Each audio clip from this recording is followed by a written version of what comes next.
Yeah, regarding the captivity of souls, we're still talking about factors that if you do not pay attention to, your soul, the soul of a nation, the soul of a human being, the soul of an ideology, the soul of a people, or souls of people, will be put under control, under, under captivity. Captivity, like absolute captivity, because you just fail to take certain aspects seriously. For you to stay, for you to have an identity and stay right where you are and be respected for whom you've defined yourself to be, you must take the aspect of a name very important. Anybody who cannot tell who he is, apart from the time that you were an infant, when you are matured, you should be able to tell who you are. And who you are is going to be a combination and a build-up of your background, your history, and the idea of where you want to be. That's what is going to define who you are. You look at your history. You look at where you're coming from. You look at the ideologies that are behind your personality and where you want to take yourself to, your vision, your destiny, your desire, your dreams. All of that together, you put them together, they will determine what name you want to call yourself. Now, one of the reasons why these colonial masters, these people, are claiming rights over us because they named us. They named us. That they named us does not mean that they own the land and our heritage. They came, we were a people. They had nothing to give us. They only had something to take from us. And they needed a mechanism that would make it okay for them to take whatever they want at any time. And so they organized us in a particular manner and gave us a name and tell us this is who you are. Because of this arrangement, this is who you are. These people did not give us a life. They took life out of us. And they named us the cow that would provide whatever they want from them. Let me tell you, these people did not give us a country. The colonial powers and the democratic authorities did not give us a life. They did not give us a country. They did not give us a continent. They renamed us. When they named this country Nigeria, our country Nigeria, they only gave birth to a government, not the land, not the people, not the resources. But they gave birth to a government, a system of governance that would give them access to everything that we are and we have. And they decided to call you Nigeria. They decided to call you Upper Volta. I thank God for Thomas Sankara, a man who was so visionary. When he took over, he changed Upper Volta to Burkina Faso. I don't know what happened to Ivory Coast. They changed to Cote d'Ivoire, but then they were quickly hijacked.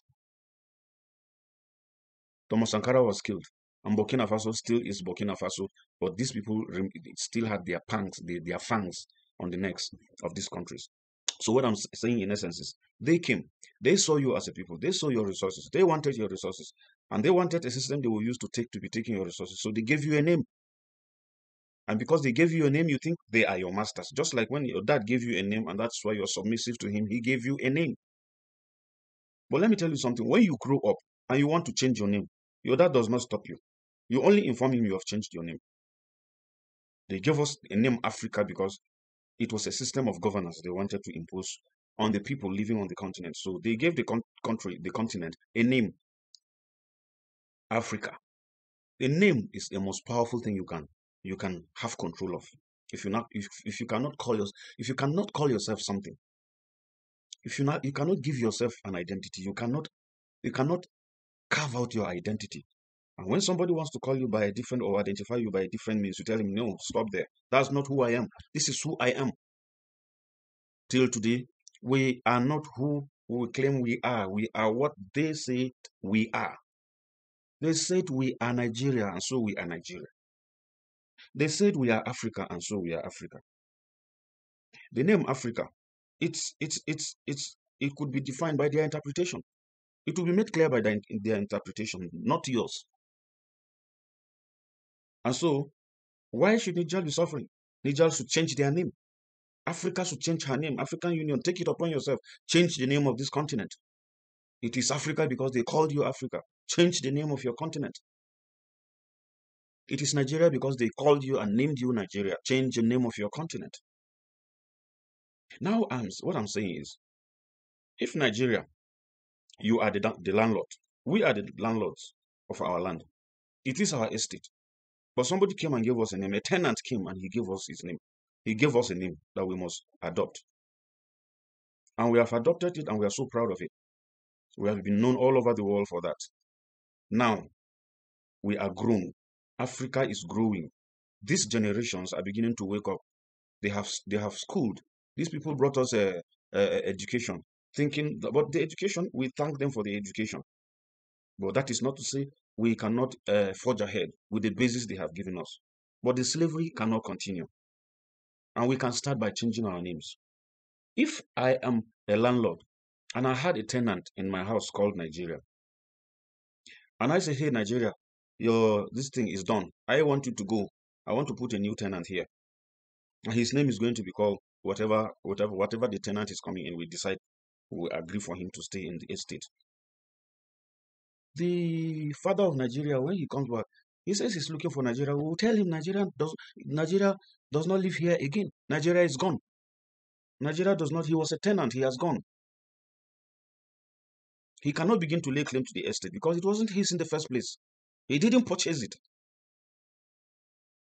He only brought in a tenant and he called him Nigeria. And Nigerians' behavior are democratic behaviors. Nigeria is a governance.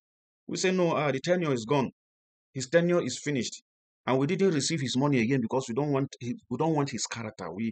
I want a new tenant. Somebody else is going to be living in this house. And his name is called what we shall decide. Niger, change your name.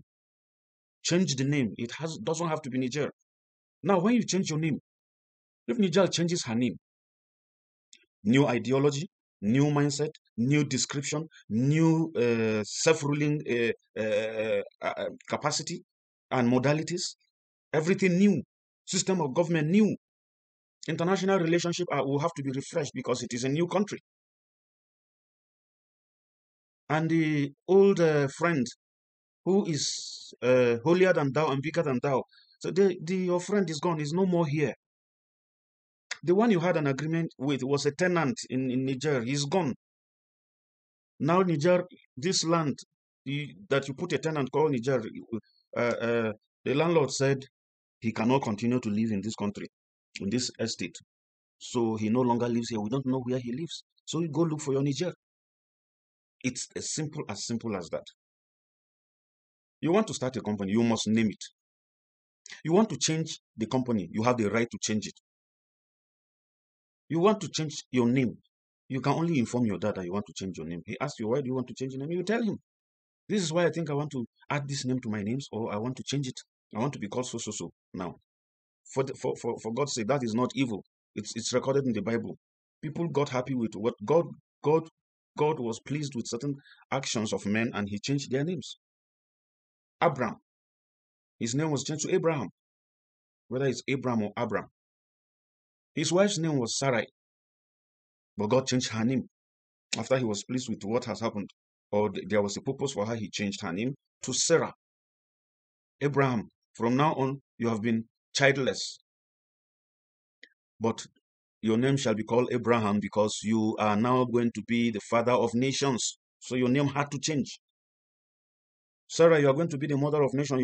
You were Sarai before and you are barren. Now nations, the children and your descendants shall be like the sand of the beach, of the sea, like the stars of the sky. So you are no longer Sarai, who was barren. You are Sarah.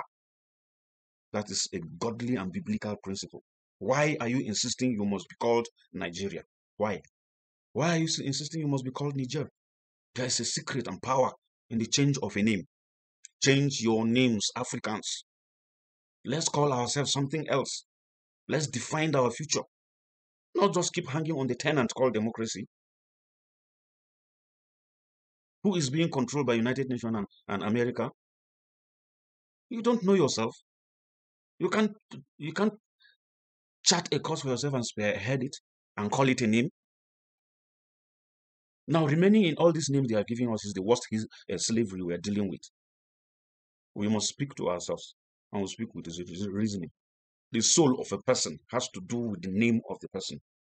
Now the names that African countries are bearing are names given by slave masters. So we are still slaves. The soul of a person is identified by his name. What is your name? If you think you want to chat in new course, let's go. Well, of course, you tell us that we must do a referendum again because the tenant, old tenant, you can't do without him. As if you cannot think and chart a course of a kind of governance for yourself. Thank you very much. A word is enough for the wise. Africans, African countries, begin to change your names. That is the only way we can save the soul of Africa, because the soul of Africa has been captured already.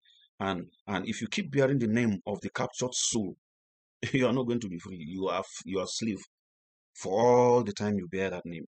That's my submission, and I believe if this submission will be thought through with all uh, neutrality of mind, I believe there will be a new song on the land, on this continent, on the face of our continent. Thank you very much. Um, we must speak with such pain because what we have been passing through is nothing to be looked at and smile at.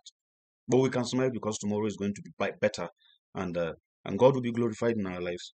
But we must change our slaves' names and give our names new names. The names and the visions we see must determine our names. The destiny God is placing in our hands must determine our names. Thank you very much. My name is Osaya Imbutuk Akuja, and I'm only contributing in this fight to set Africa free, to save the soul of Africa, and ensure that captivity of our souls is done away with. Thank you very much, and God bless. We'll continue to make this discussion on soul capture and issues that pertains to our destiny being in the pattern that is beneficial to all.